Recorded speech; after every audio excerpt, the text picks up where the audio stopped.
தலைப்பு என்பது இஸ்லாமிய பெண்மணிகள் மனத்திரவியங்களை பூசுதல் என்ற தலைப்பின் கீழ் இடம்பெறும். அல்ஹம்துலில்லாஹ்.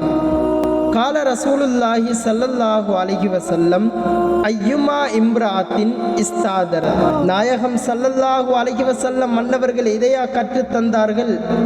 நாயகம் ஸல்லல்லாஹு அலைஹி வஸல்லம் மன்னவர்கள் இவ்வாறான விடயங்களை விற்றும் தவிர்ந்து நடக்க வேண்டும் என்று எச்சரிக்கை செய்திருக்கின்றார்கள் அன்பார்ந்தவர்களே.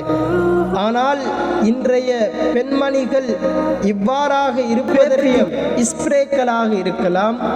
அதை விடவும் மிகவும் முக்கியமாக ஒரு பெண்ணை அலங்காரம் செய்யக்கூடிய, ஒரு பெண்ணை உலக அழகியாக ஆக்கக்கூடிய அந்த மேக்கப் செட்டுகளாக இருக்கலாம். இந்த மனத்திரவியங்களை பூசிக்கொண்டோ அல்லது அதை இறுதி நொடி வரைக்கும் எம்பெருமானார் ஸல்லல்லாஹு அலைஹி வஸல்லம் மன்னவர்கள் கற்றுத்தந்தவாறு நாம் வாழ வேண்டும் அன்பார்ந்தவர்களே. நாயக திருமேனி ஸல்லல்லாஹு அலைஹி வஸல்லம் மன்னவர்களுடைய ஈரக்குலை துண்டான பாத்திமத்து ஸஹ்ரா ரலியல்லாஹு தஆலா அன்ஹா அன்னவர்கள் எவ்வாறு வாழ்ந்தார்கள்?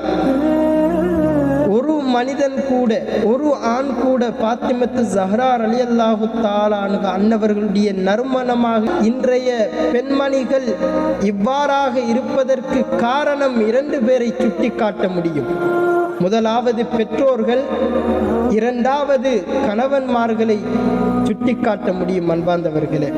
ஏனென்று சொன்னால் இந்த ஹதீஸ் அறிந்தும் அறியாமலும் ஒவ்வொரு முஸ்லிமான அனைவர்களிலோ அல்லது பஜார்களிலோ போகின்றது இந்த ஹதீஸ் எச்சரிக்கின்றது அன்பார்ந்தவர்களே.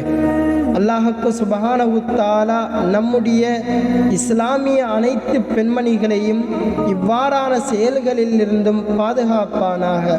வ ஆகிரு தஅவானா அனில் ஹம்துலில்லாஹி ரப்பில் ஆலமீன்.